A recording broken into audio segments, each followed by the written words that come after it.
গাজীপুরের শ্রীপুর উপজেলা কৃষক দলের উদ্যোগে তেলিহাটি ইউনিয়নের আনসার টেপিরবাড়ি গ্রামে সংক্ষিপ্ত আলোচনা সভা শেষে কৃষক আবুল হোসেনের 1 বিঘা জমিনের পাকা ধান কেটে দেওয়া হয়েছে। শ্রীপুর প্রতিনিধি মাসুম রানার প্রতিবেদনে বিস্তারিত।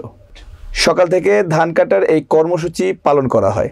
এতে প্রধান অতিথি হিসেবে উপস্থিত ছিলেন উপজেলা বিএনপির সভাপতি শাহজাহান ফকির। ধান কাটা কর্মসূচি উদ্বোধন করেন উপজেলা বিএনপির সাধারণ সম্পাদক আক্তারুল আলম মাস্টার। শ্রীপুর উপজেলা কৃষক দলের আহ্বায়ক ডাক্তার মুজাহিদুল ইসলামের নেতৃত্বে কৃষক দলের অর্ধশতাধিক নেতাকর্মী নিয়ে দরিদ্র কৃষকের প্রায় 1 বিঘা জমির পাকা ধান কেটে দেন। এ সময় উপস্থিত ছিলেন ঢাকা বিভাগ সাংবাদিক ফোরামের সভাপতি এবং শ্রীপুর উপজেলা বিএনপির সহ সভাপতি ইকবাল হাসান কাজল, পৌর কৃষক দলের আহ্বায়ক শাহজাহান মিয়া, উপজেলা কৃষক দলের সদস্য সচিব হুমায়ুন কবির, যুগ্ম আহ্বায়ক শরীফুল ইসলাম আকন্দ, পৌর কৃষক দলের যুগ্ম আহ্বায়ক সুজন আহমেদ সহ উপজেলা ও পৌর কৃষক দলের অনেকে ধান কেটে এবং তাদের বাড়িতে পৌঁছে উপজেলা কৃষক দল আমার ধান 1 একর ধান কেটে দিয়েছে।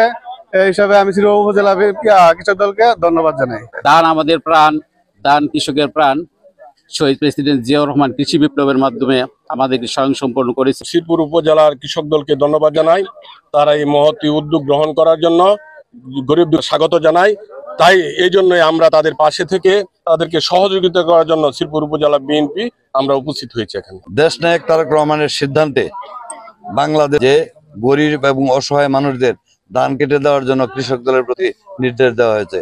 তাই আমরা জাতীয়তাবাদী দল, কৃষক দল সহ অঙ্গ সহযোগী সংগঠনের সমস্ত নেতৃবৃন্দ